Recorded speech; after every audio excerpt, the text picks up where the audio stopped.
Gold trusted gold buyers మీరు తాకట్టు పెట్టిన బంగారాన్ని విడిపించి ఈ రోజు ఉన్న మార్కెట్ ధరకు కొనబడను. అన్యాయంగా మాట్లాడితే ఏమన్నాను సారీ అంట. ఇంకా వాళ్ళు ఏదో కొద్ది ఓకే అనుకుంటే తీసుకుంటూ వెళ్ళి చేసేస్తాం.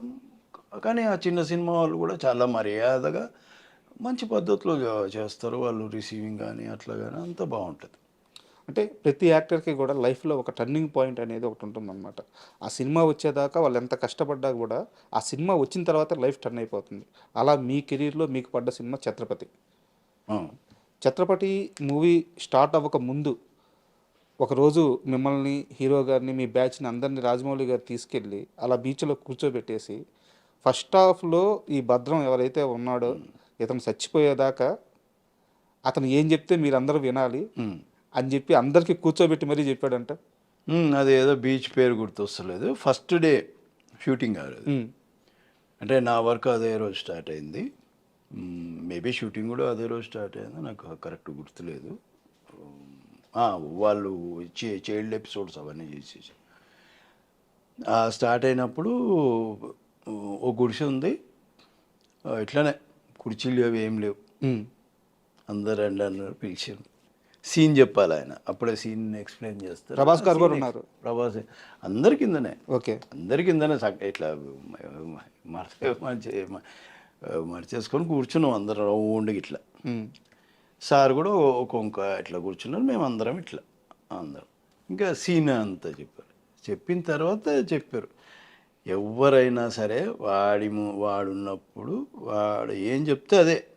ఇంకా మీకు ఇది మైండ్లో పాతుకోండి మీరు. అంటే డైలాగులు ఇది అని కాదు, వాడి క్యారెక్టరే అంత. ఓకే, హీరో అయినా సరే వాడి ముందు మాట్లాడొద్దు, వాడికి ఎదిరియొద్దు. ఎవరైనా సరే వాడికి ఎదిరియద్దు, అందరం అంతే. ఇంకా అదొకటి. అంటే భయం వేసిందా? అంటే అంత పెద్ద స్టార్ ముందు నేను లీడ్ చేయాలి సీన్స్. అసలు నేను ప్రభాస్ అంత కంఫర్ట్ మామూలు కంఫర్ట్ కదా అసలు ఏం లేదు. అందరం డిస్కస్ చేసుకునేటోళ్ళం, అందరం ఇది చేసేవాళ్ళం.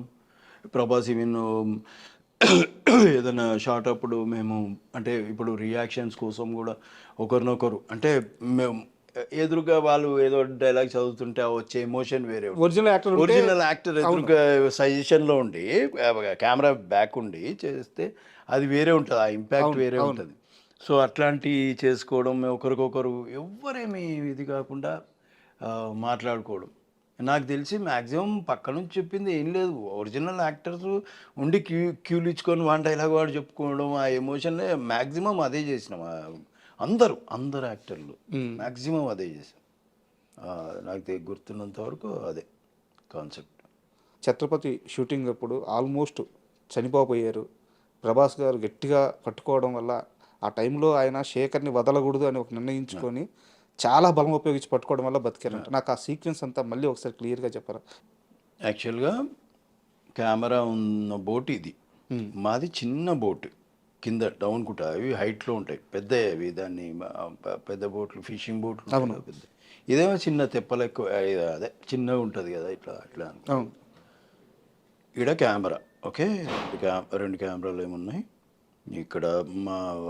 మాది కింద బోటు, ఇది మన డైరెక్టర్ గారు వీళ్ళందరూ ఇక్కడ ఉన్నారు, ఆయన డైరెక్షన్ చేస్తున్నారు. మేము బోట్లోకి దిగినాం. ఇంకొకటి మేమున్న ఇది ఏమైందంటే చక్రం ఫ్యాన్ ఉంటుంది కదా ముందుకి, అది ఏదన్నా మేము కొద్దిగా అది లాగేది ఉంటుంది, చెక్క పెట్టెలు లాగుతా కింద మునిగి. అలాగే ఏమవుతున్నాయంటే ఆ ఫ్యాను తిరగడానికి అవి మెల్లిగా అటు లాగేస్తుంది అది. ఈ టైంలో ఏమైందంటే నేను నీళ్ళల్లో మునిగి అట్లనే ఉండాలి, యాక్షన్ చెప్పినప్పుడు పైకి రావాలి. పైకి వచ్చినప్పుడు అజయ్ కాలర్ పట్టుకొని సపోర్ట్ చేయాలి. ఆల్రెడీ ప్రభాస్ గారు కాలు పట్టుకొని ఉన్నారు, మీ కాలు పట్టుకొని ఉన్నారు. ఎప్పుడైతే నేను యాక్షన్ చెప్పగానే పైకి వచ్చానో ఈ అజయ్కి ఏమైందంటే నేను మిస్ అయిపోయినా, కాలర్ మిస్ అయిపోయింది, పట్టుకోవడం మిస్ అయిపోయింది. ఎట్లయితే లేచింది నేను అప్పటిదాకా ఊపిరి ఆపుకొని ఉన్నా, ఆ లేచిన ఆ సేపట్లోనే నేను కొద్దిగా ఊపిరి తీసుకున్నా. వీడు డ్రాప్ అయిన తప్పని అట్లనే పడ్డా. ప్రభాస్ ఏం చేసిందంటే వదలట్లే. నాకేమి ఈత రాదు ఒకటి, ఇంకొకటి ఆ ఫ్యాన్ గుంజుతుంది అటు. అట్లాగేస్తుంది. అట్లాగేస్తుంది. అది ప్రభాస్ టెన్షన్. ఆ బోట్ ఏమైందంటే ఇప్పుడు నేను ఎట్లయితే లేచినా ఇట్లా పడ్డానో ఆ నీళ్ళు అనేవి పైకి వస్తాయి కదా. అన్ని చేతుల మీద బాడీ మీద అంతా పడింది. ప్రభాస్ వదలట్లేదు, నేనేమో నాకు ఊపిరి ఆడట్లేదు లోపల. ఏమో ఒక ఫ్రాక్షన్ ఆఫ్ సెకండ్లో అన్ని చక్ చక్ చక్ చక్ చక్ ఏవో అన్ని ఇదైపోయింది. వదలట్లేదు నాకు, కానీ నాకు తెలుస్తుంది ప్రభాస్ లాగడానికి ట్రై చేస్తున్నాను, ఒక మనిషి పట్టుకునే ఉన్నాడు. జారిపోతున్నా అనేది కూడా తెలుస్తుంది నాకు. ఉమ్. ఎందుకంటే నా ప్యాంటు మీద నీళ్లు పడ్డాయి, ప్రభాస్ చేయి మీద నీళ్లు పడ్డాయి, ఇంకా జారుతుంది. ఇంకా లెగ్స్ పట్టుకున్నాడు, జారింది, ప్యాంటు పట్టుకొని అస్సలు వదలట్లే. ఇన్ని జరిగిపోయినాయి ఆ ఫ్రాక్షన్ ఆఫ్ సెకండ్లలో, జరిగిపోయినాయి ఇన్సిడెంట్లు. ఆఖరికి జారిపోయేసరికి తప్పని ఇట్లా తిరగడం, నేను తల కూడా పైకి పెట్టలేదు, ఏమన్నా అందుతుందేమో అని ఇట్లా అన్నా అంతే. ఉమ్. అందేసరికి ఆ బోట్ ఎడ్జు అది బెండ్ అవుతుంది కదా, అట్లా ఇట్లా ఊగుతుంది, నిలబడదు. అది దొరికింది నాకు. దొరికి అప్పుడు గాలి తీసుకొని అప్పుడు అందరు లేపినారు అట్లా. అదే ప్రభాస్ పడ్డ టెన్షన్ ఏంటంటే ఎక్కడ పొరపాటు జరుగుతుందో, ఒకవేళ మనోడికి ఈత రాదు, పొరపాటున వీళ్ళు ఉన్నారు అంటే సేవ్ చేయడం, వీళ్ళు గజయిత గల ఒకరిద్దరిని పెట్టుకొచ్చిండ్రు సార్. ఎంతైనా అది ఒరిజినల్ సీ కదా సార్. దగ్గర మార్జిన్ లేదు, పెద్దగా మార్జిన్ లేదు మాకు, ఈడనే ఉంది. అది ఏమైనా సెట్ అయితే అనుకోవచ్చు. అది కూడా మేము ఎంత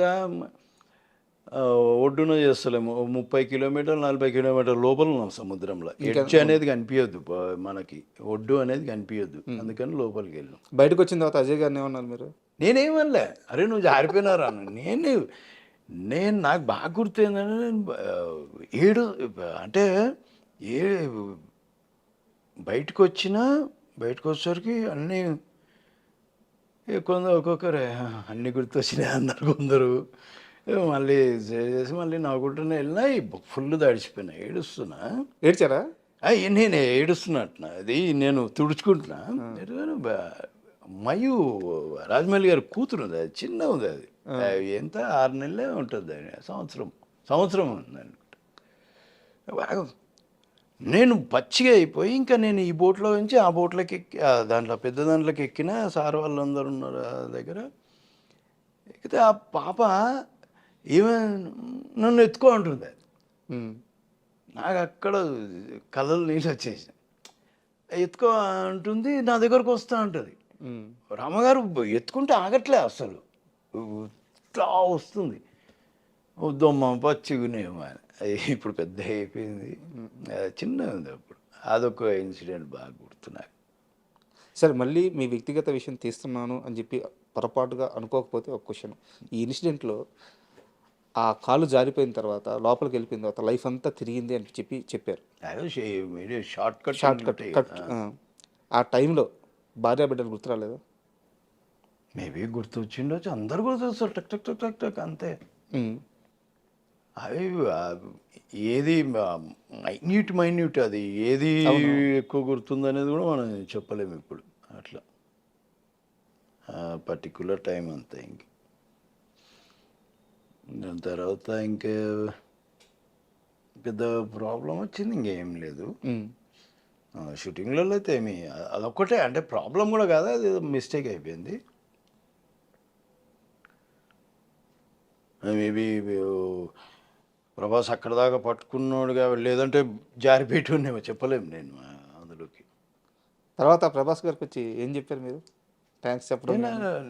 థ్యాంక్స్ చెప్పడం తప్ప ఇంకేం చేయగలను. ఏమన్నారు? నేను ఇంటర్వ్యూలో కూడా ఒకటి, అప్పుడులో మేము ఛత్రపతి రిలీజ్ అయిన తర్వాత కూడా ఈ విషయం గురించి చెప్పా.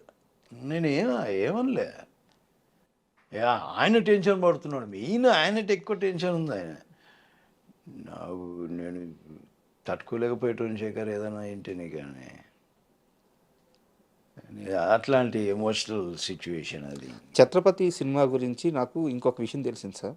యాక్చువల్గా cinema super duper hit, Prabhas గారి కెరీర్ని నిలబెట్టిన సినిమా, ఇవన్నీ ఓకే. వర్షం తర్వాత ఛత్రపతి చాలా పెద్ద హిట్, ఇవన్నీ ఓకే. బట్ ప్రభాస్ గారు ఛత్రపతి సినిమా చేస్తున్నంతసేపు కూడా చాలా ఎగ్జైట్గా ఉండేవారట. చాలా మైనర్ థింగ్స్ కూడా గమనించుకుంటూ రాజమౌళి గారి దగ్గర పక్కకి వెళ్ళి డల్లింగ్ హిట్ అవుద్ది కదా, ఈ సినిమా హిట్ అవుద్ది కదా, కొడుతున్నాం కదా, చాలా ఈగర్గా ఛత్రపతి హిట్ కొట్టాల్సిందే అని చెప్పి చాలా టెన్షన్ పడ్డారట. నిజమేనా? అది నాకేం కనిపించలేదు. మేబీ వాళ్ళు మాట్లాడుకొని ఉండొచ్చు, నాకు తెలియదు. ఎందుకంటే అప్పటికి ప్రభాస్కి వర్షం వచ్చింది, మంచిగా ఆడింది. సో ఇంకా అంత పెద్ద ఇది. ఈ సినిమా జరిగేటప్పుడు మన కృష్ణవంశీ గారితో సినిమా వచ్చింది, అది ఫ్లాప్ అయిపోయింది, చక్రం. చక్రం. ఆ, కానీ అందులో పర్ఫార్మెన్స్ బాగుంటుంది, ప్రభాస్ గారి క్యారెక్టర్ కానీ పర్ఫార్మెన్స్. అదే టైంలో ఇది జరుగుతుంది. సో మేబీ ఆయనకి ఆ ప్రెషర్ ఉండిండొచ్చు ఇది. కానీ మాకు ఎప్పుడు, ఎందుకంటే ఆయన సంగతి తెలుసు కాబట్టి గన్ షాట్ అని మేము ఫిక్స్ అయిపోయినాం. ఓకే. మేము ఛాలెంజ్లు ఇస్తాం ఇప్పుడు. ఎట్లా అంటే ఇది ఆడకపోతే ఇండస్ట్రీ మానేస్తా అంట, ఇదే మాట నా నోటికి వచ్చేది. రాజమౌళి గారి సినిమాల విషయం. సినిమా నాకు నేను చేస్తా కాబట్టి నాకు కొద్దిగా ఐడియా ఉంటుంది. హైవే ఇంటర్వెల్, హైవే, ఛత్రపతి కానీ, అవును, సింహాద్రి కానీ. నేను ఇట్లానే అన్నా, సింహాద్రి అప్పుడు కూడా అన్నా, సినిమా ఆడకపోతే ఇప్పుడు ఏదో అరకూర వేషాలు వస్తున్నాయి, ఇది కూడా బంద్ చేసుకొని కొరియర్, అంతకుముందు కొరియర్ చేస్తున్నా, కొరియర్ చేసుకుంటాను, నేను కొరియర్లో పని చేసుకుంటా అని చెప్పి. అది అంత నమ్మకం రాజమౌళి అంటే. నమ్మకం ఆయన. ఎందుకంటే ఆయన కథ మీద ఆయన కొన్ని ఎపిసోడ్స్ ఉంటాయి, ఆ ఎమోషన్ని క్యారీ చేసే ఎపిసోడ్స్ మనకు ఎప్పుడైతే పడాలనో దెబ్బ అప్పుడే పడుతుంది ఆ సీన్లో. కొద్దిగా అటు పోదు, ఎప్పుడైనా సరే ఆయన సినిమాలలో కొద్దిగా ఇటు పోదు. మనకు ఆడియన్స్కి ఎయ్యర్రా ఈ నా కొడుకుని అన్నప్పుడు వీడు ఇట్లుంటాడు, అప్పుడే గొడ్డలేసింది అనుకోండి, ఎయ్యి నా కొడుకుని అంటారు. ఇట్లాంటి మేము థియేటర్లలో పోయి, ఊర్లలో పోయి, లో క్లాస్ దానిలలో ఎవరికి ఇన్ఫర్మేషన్ లేదు. మేము 3 రోజులు అట్లా రిలీజ్ అయిన తర్వాత వెళ్ళేటోళ్ళం. అట్లా కట్టెలు తీసుకొని రాజమౌళి మేమందరం ఇట్లా చూసేటోళ్ళం. నేను సింహాద్రికి బాగా ఎప్పుడు ఏ థియేటర్ కన్నా నా సీనే వచ్చేది, ఆ గొడ్డలి అన్నారికేది ఇదే వచ్చేది, పాన్ వేసుకొని వస్తూ ఉంటాయి ఈ సీన్లు. నాకు అంత నమ్మకం. ఎందుకంటే వేరే ఉండదబ్బా, ప్రతి ఎమోషన్ ఏడ జనాలు కనెక్ట్ అవుతారు, అన్ని ఐడియా ఉంటుంది ఆయనకి పక్క. సింహాద్రి టైంలో సార్, అంటే ఆ సినిమా